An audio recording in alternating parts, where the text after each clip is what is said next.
Assalamualaikum warahmatullahi wabarakatuh. Kami dari kelompok 7 akan mempresentasikan makalah kami yang berjudul Permasalahan Kekerasan Fisik atau Psikis pada Anak Usia Dini yang beranggotakan Iin Febrianti, Nur Salsabila, Nada Humaira, dan Santi Dwi Muhtar. Selanjutnya dipersilahkan kepada pemateri pertama, Iin Febrianti. Ya, di sini saya akan menjelaskan pengertian kekerasan terhadap anak usia dini.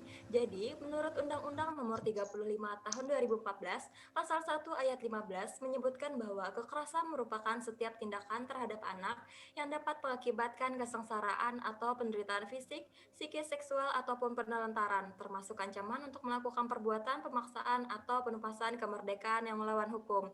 Sedangkan menurut para ahli, yang pertama adalah menurut Suryanto menyatakan bahwa tindakan kekerasan pada anak adalah setiap tindakan yang mempunyai dampak fisik dan psikologis yang menyebabkan luka-luka traumatis pada anak, baik yang dapat dilihat dengan mata telanjang atau dilihat dari akibatnya bagi kesejahteraan fisik dan perkembangan mental psikologis anak. Sedangkan menurut Ikawati menyatakan bahwa kekerasan adalah suatu perilaku yang disengaja oleh seorang individu pada individu lain dan memungkinkan menyebabkan kerugian fisik dan psikologis. Adapun Menurut Suroso, tindakan kekerasan adalah setiap perbuatan yang ditunjukkan pada anak yang berakibat kesengsaraan dan penderitaan, baik fisik maupun psikis, baik yang terjadi di depan umum ataupun dalam kehidupan pribadi. Sedangkan menurut Suryanto, kekerasan terhadap anak dapat didefinisikan sebagai peristiwa pelukaan fisik, mental, atau seksual yang umumnya dilakukan oleh orang-orang yang mempunyai tanggung jawab terhadap kesejahteraan anak, yang mana itu semua diindikasikan dengan kerugian dan ancaman terhadap kesehatan dan kesejahteraan anak. Jadi dari beberapa pendapat di atas, bahwa bisa diambil kesimpulan bahwa kekerasan merupakan suatu tindakan yang mempunyai dampak buruk bagi fisik dan psikis seseorang. Next, selanjutnya.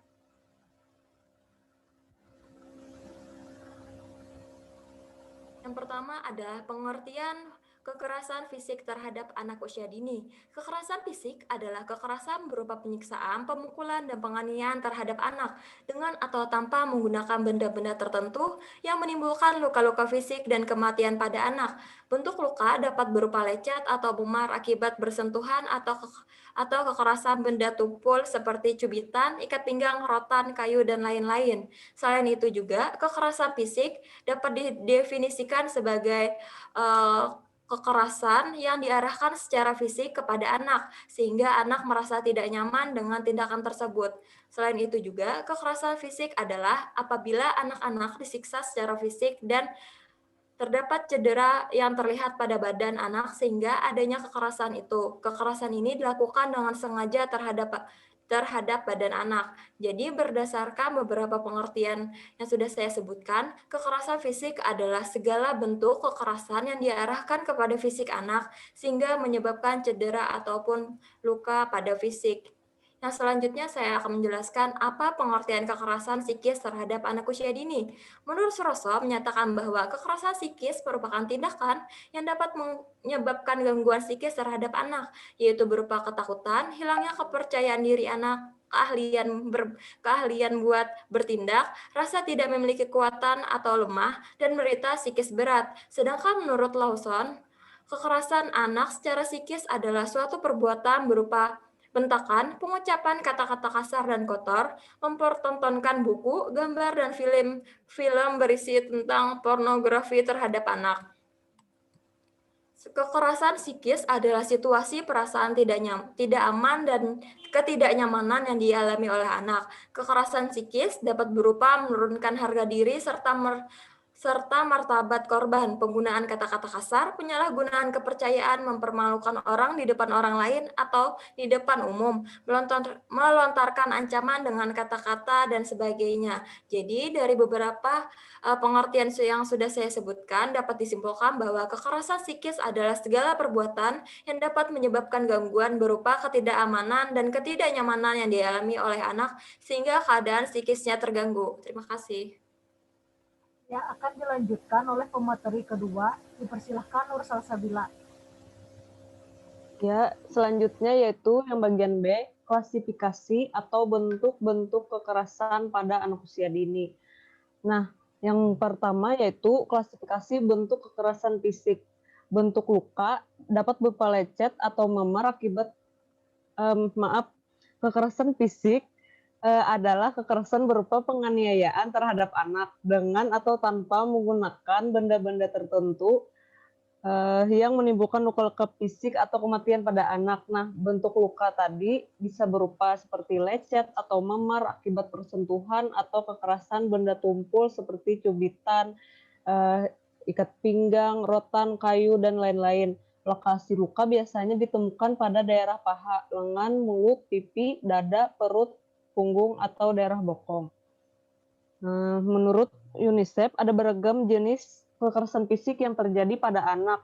Bisa terjadi di rumah, di sekolah, di jalanan, di institusi, masyarakat, maupun wilayah konflik atau yang mengalami perang. Misalnya seperti kekerasannya yaitu seperti dipukul, dilempar, dijitak, dicubit, dijambak, ditampar, dijewer, ditendang, dicambuk, diikat, disiram air panas, didorong, dan lain sebagainya. Nah, selanjutnya yaitu yang kedua, klasifikasi bentuk kekerasan psikis. Nah, menurut Nugroho yang memakai istilah yang dikemukakan oleh Moore untuk kekerasan psikis atau mental abuse sebagai kekerasan emosional. Nah, kekerasan emosional itu merupakan tindakan yang secara khusus mengganggu pertumbuhan jiwa anak. Sedangkan menurut Sinclair yang mengklasifikasikan bentuk kekerasan psikis pada anak yaitu antara lain yang pertama ada ancaman dan teror. Nah, ancaman itu dapat berupa seperti gunanya untuk melenyapkan atau menyakiti anak, mengucapkan masa lalu yang buruk, memberi ancaman untuk merusak benda-benda yang disukai anak, dan lain sebagainya. Yang kedua ada verbal. Bentuk kekerasan psikis jenis verbal dapat berupa mengucapkan kata-kata kasar atau kata-kata yang tidak anak sukai. Bisa juga seperti yang kata-kata mencaci maki anak. Selanjutnya yang ketiga ada pemaksaan. Bentuk tindak pemaksaan antara lain kita memaksa anak untuk membuat anak tersebut mengerjakan sesuatu yang tidak anak inginkan, menyuruhnya untuk mengerjakan tindakan yang tidak patut dikerjakan. Selanjutnya yang keempat ada emosi. Nah, bentuk perilaku dari jenis kekerasan psikis berupa emosi ini adalah perilaku yang melawan emosi anak, seperti tidak peduli kepada anak, membuat anak takut dan gelisah, dan lain sebagainya. Nah, selanjutnya yang kelima ada kontrol, yaitu bentuk tindakan kekerasan psikis ini seperti kegiatan anak yang dibatasi, yaitu seperti menghilangkan rasa senang pada anak, merampas kebutuhan pokok anak, seperti kebutuhannya untuk makan, tidur, bermain, dan lain-lain. Selanjutnya, yang keenam, ada penyalahgunaan dan pengabaian. Nah, bentuk perilakunya seperti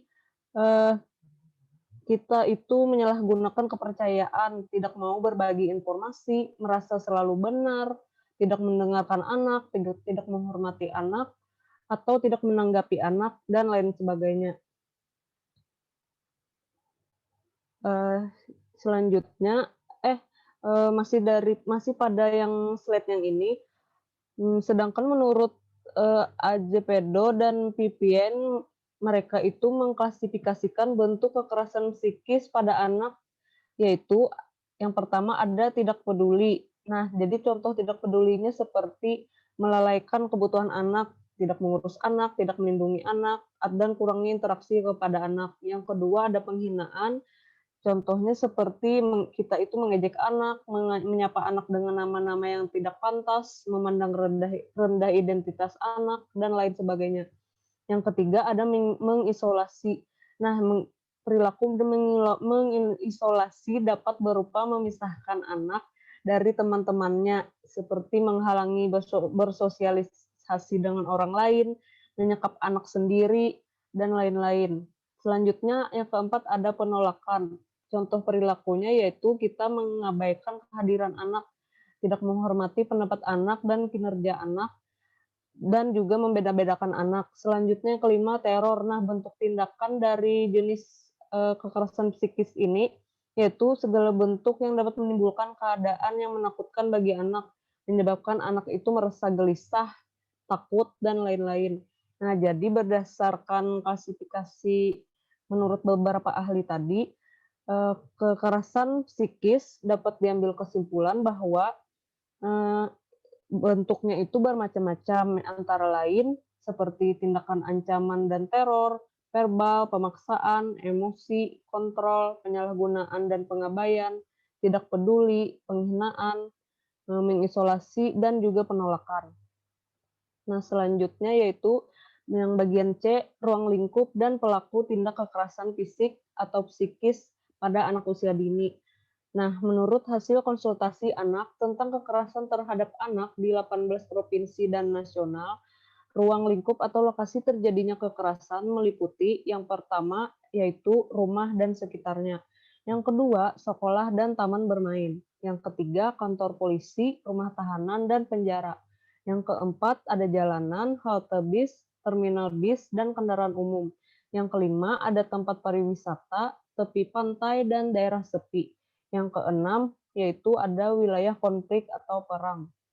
Nah, lokasi atau tempat terjadinya kekerasan anak itu tidak hanya terjadi di ruang yang privat atau domestik, tetapi bisa juga terjadi dan sangat-sangat mungkin terjadi di ruang publik, walaupun orang-orang tidak tidak dalam keadaan, maksudnya orang-orang itu ramai, tidak tidak yang keadaan sepi, bisa juga terjadi kekerasan terhadap anak. Jadi menurut data Komnas PA, sebanyak 92% pelaku kekerasan dilakukan oleh orang terdekat, yaitu contohnya orang tua, guru, kepala sekolah, kakak, nenek, kakek, dan lain-lain. Nah, jadi berdasarkan ruang lingkup tadi, pelaku tindak kekerasan anak ini yang secara fisik atau psikis dibagi menjadi 2 kategori. Yang pertama yaitu dari keluarga. Nah, yang dimaksud keluarga di sini sebagai pelaku tindak kekerasan adalah orang yang mempunyai hubungan keluarga dengan anak karena hubungan darah, perkawinan, persusuan, pengasuhan, dan perwalian. Yang kedua yaitu di luar keluarga. Nah, yaitu orang-orang yang pelaku ini di luar dari kategori keluarga, misalnya seperti tetangga, petugas sekolah, guru, kepala sekolah, guru BP, penjaga sekolah, dan orang yang tidak dikenal anak. Nah, jadi berdasarkan pemaparan ruang lingkup dan pelaku tindak kekerasan tadi, terdapat studi kasus yang kami ambil pada makalah kami. Pertama yaitu contoh kasus pertama yang menyita perhatian publik di tahun 2015 seperti penganiayaan yang merenggut nyawa gadis cilik Angelin di Bali, penelantaran 5 anak oleh orang tuanya di Cibubur, dan pelecehan seksual di beberapa siswa di Jakarta Barat oleh guru mereka.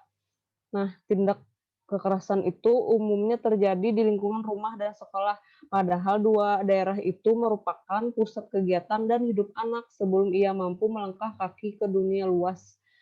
Kekerasan terhadap anak yang terjadi di ranah keluarga yang dilakukan oleh orang tua, ya contohnya seperti kasus gadis Angelin tadi, gadis cilik Angelin yang berasal dari Bali tadi. Nah, sebenarnya hal kekerasan itu bisa saja terjadi dari orang terdekat kita, tidak mesti terjadi dari orang lain. Banyak kasus-kasus yang terjadi, ya contohnya seperti kasus Angelin itu. Seterusnya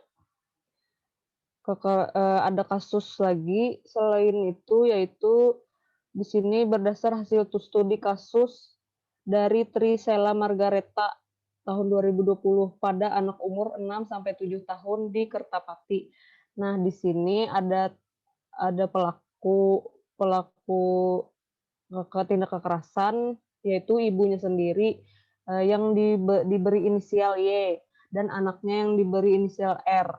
Nah, R itu adalah anak usia emas yang sepatutnya mendapatkan pengasuhan baik dan kasih sayang terhadap orang tuanya. Nah, malah anak orang tuanya itu si ibu Y ini memperlakukannya itu sebaliknya malah melakukan tindakan kasar. Jadi keluarga Ibu Y itu merupakan keluarga yang menerapkan pengasuhan dengan bentuk kekerasan terhadap R, di mana menurut Ibu Y dengan penerapan tindakan keras terhadap R akan membuat R menjadi anak yang patuh dan penurut. Tetapi malah sebaliknya penerapan pengasuhan dengan tindakan kekerasan berdampak buruk bagi kesehatan fisik maupun psikis terhadap R.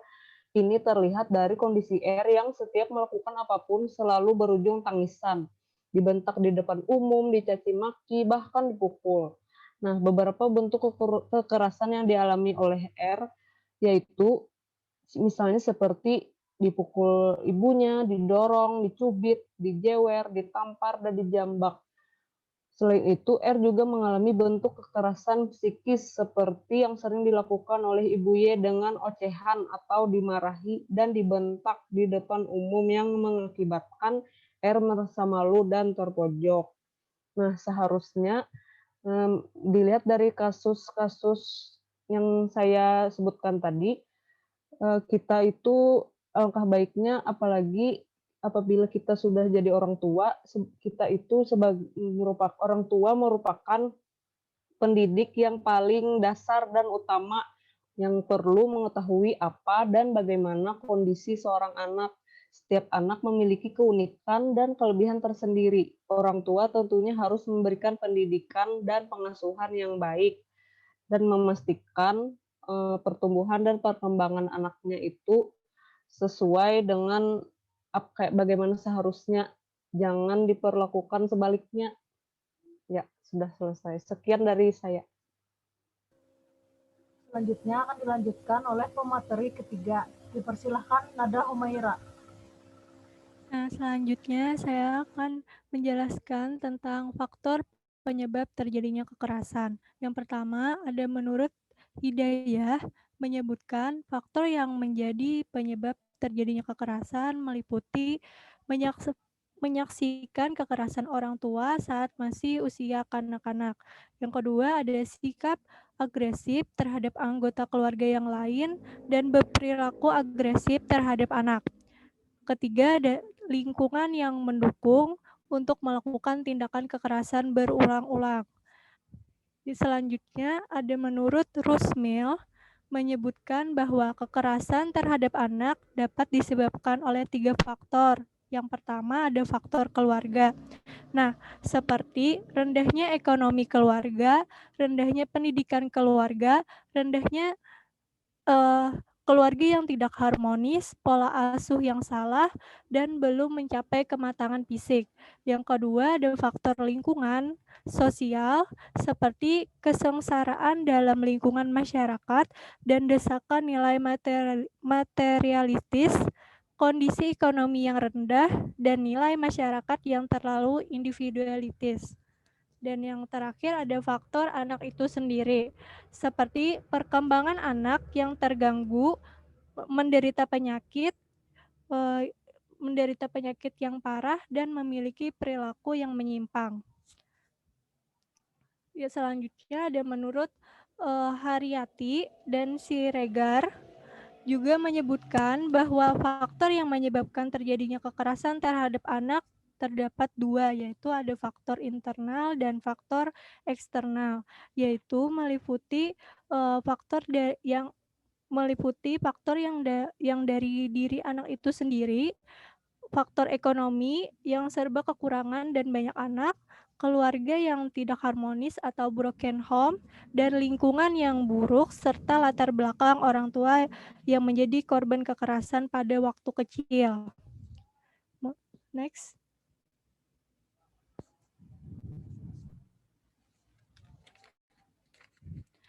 Selanjutnya ada dampak kekerasan fisik dan psikis pada anak usia dini. Seperti yang dipaparkan oleh Margareta dan kawan-kawan, dampak jangka pendek seperti ancaman anak terhadap kesejahteraan hidupnya, munculnya berbagai gangguan mental, sedangkan dalam jangka panjang dapat memunculkan potensi anak terlibat dalam pelaku kekerasan dan pelecehan di masa depan anak. baik sebagai pelaku maupun korbannya. Selanjutnya, menurut Widya Stuti dan Sekartini menyatakan bahwa anak yang mengalami kekerasan akan dapat menghambat tumbuh kembang anak, khususnya perkembangan kejiwaan. Perkembangan kejiwaan anak akan mengalami gangguan seperti intelektual. Nah, maksudnya seperti trauma langsung yang membekas di kepala anak dapat membuat anak mengalami retardasi mental. Kedua, ada emosi. Gangguan emosi dapat berupa anak mengalami kesusahan dalam belajar atau sekolah, sukar bersosialisasi dengan teman sebaya atau lingkungan, ketakutan yang berlebihan. Ketiga, ada persepsi diri. Itu maksudnya anak yang menjadi korban kekerasan merasa dirinya itu tidak disayang, muram, dan tidak bahagia. Selanjutnya ada agresif, maksudnya seperti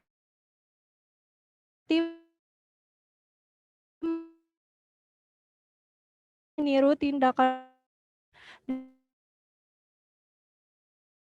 dan kurang dapat bergaul dewasa. Selanjutnya akan dijelaskan oleh Santi. Pemaparan materi selanjutnya akan dilanjutkan oleh saya sendiri, yaitu F. Upaya pencegahan kekerasan fisik atau psikis pada anak usia dini. Upaya pencegahan tindak kekerasan terhadap anak dapat dilakukan dengan dua cara, yaitu di lingkungan keluarga dan di lingkungan masyarakat. Pada pelaksanaannya, pencegahan tindak kekerasan terhadap anak dalam keluarga dapat dilakukan dengan mengintegrasikannya dalam pola pengasuhan yang bebas dari tindak kekerasan. Sedangkan peran serta masyarakat dalam pencegahan tindak kekerasan terhadap anak bisa dilakukan melalui pola penguatan komunitas peduli anak. Adapun dari penanaman disiplin dan regulasi emosi orang tua, cara yang dilakukan oleh orang tua untuk mengajarkan kepada anak-anak perilaku yang benar dan salah supaya bisa berperilaku yang diterima oleh masyarakat. Pemberian disiplin perlu dilakukan secara efektif dan tepat supaya tidak menimbulkan masalah kemudian hari, dan yang terpenting ialah penanaman disiplin tanpa kekerasan anak. Upaya pencegahan tindak kekerasan terhadap anak,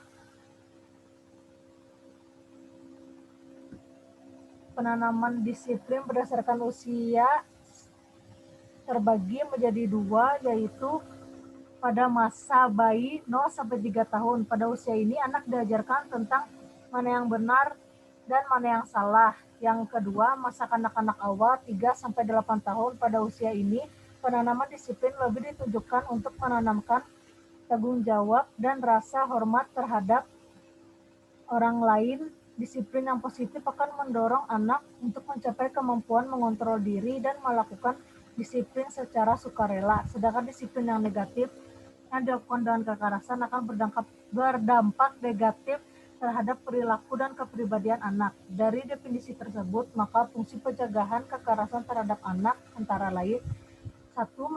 Mencegah timbulnya masalah-masalah kekerasan pada anak. Yang kedua, mencegah perkembangan atau meluasnya permasalahan kekerasan terhadap anak dalam kehidupan masyarakat. Yang ketiga, timbulnya atau kambuhnya kembali permasalahan kekerasan terhadap anak. Berdasarkan pemaparan yang sudah disampaikan di atas, maka dapat disimpulkan bahwa orang tua melakukan usaha dalam mencegah dampak negatif dari perlakuan kekerasan terhadap anak.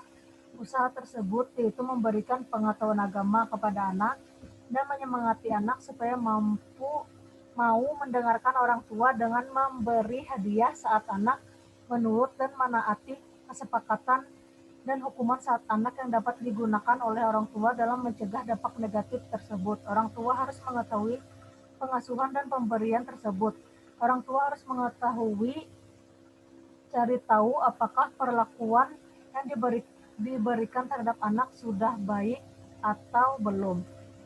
Sekian pemaparan materi dari kami. Selanjutnya, saya akan membacakan kesimpulannya. Kesimpulannya, kekerasan merupakan suatu tindakan yang mempunyai dampak buruk bagi fisik dan psikis seseorang. Kekerasan fisik atau physical abuse adalah kekerasan berupa penganiayaan terhadap anak dengan atau tanpa menggunakan benda-benda tertentu yang menimbulkan luka-luka fisik atau kematian pada anak. Bentuk luka dapat berupa lecet atau memar akibat persentuhan daerah paha, persentuhan atau kekerasan benda tumpul seperti cubitan, ikat pinggang, rotan, kayu, dan lain-lain. Lokasi luka biasanya ditemukan pada daerah paha, lengan, mulut, pipi, perut, punggung, atau daerah bokong. Sedangkan kekerasan psikis atau mental abuse sebagai kekerasan emosional. Kekerasan emosional merupakan tindakan yang secara khusus mengganggu pertumbuhan jiwa anak. Lokasi atau tempat terjadinya kekerasan anak tidak hanya di ruang private atau domestik, melainkan juga terjadi di ruang publik. Dilakukan oleh orang-orang yang memiliki kedekatan emosional dengan anak, bahkan hubungan darah. Pelaku kekerasan terhadap anak justru adalah orang yang diharapkan oleh anak untuk mendapatkan perlindungan orang yang mereka patut dipercaya seperti orang tua atau kerabat anak, pengasuh orang di sekitar tempat tinggal anak, dan guru. Faktor terjadinya kekerasan pada anak ada 3, yakni 1. Faktor keluarga, 2. Faktor lingkungan sosial, 3. Faktor anak itu sendiri. Dampak jangka panjang dari anak yang menjadi korban kekerasan dapat dilihat ketika anak sudah memasuki usia sekolah, usia remaja, dan usia dewasa. Anak usia sekolah memiliki pemikiran yang mulai berkembang, sehingga dampak yang ditimbulkan dari kekerasan tersebut akan lebih kompleks. Adapun bentuk-bentuk upaya pencegahan terjadinya kekerasan pada anak bisa dilakukan dengan meningkatkan pengawasan di lingkungan keluarga dan masyarakat. Nah, itulah presentasi kami. Sekian pemaparan materi kami dari kelompok 7. Salah hilaf mohon maaf. Wabillahi taufiq wal hidayah. Wassalamualaikum warahmatullahi wabarakatuh. Waalaikumsalam.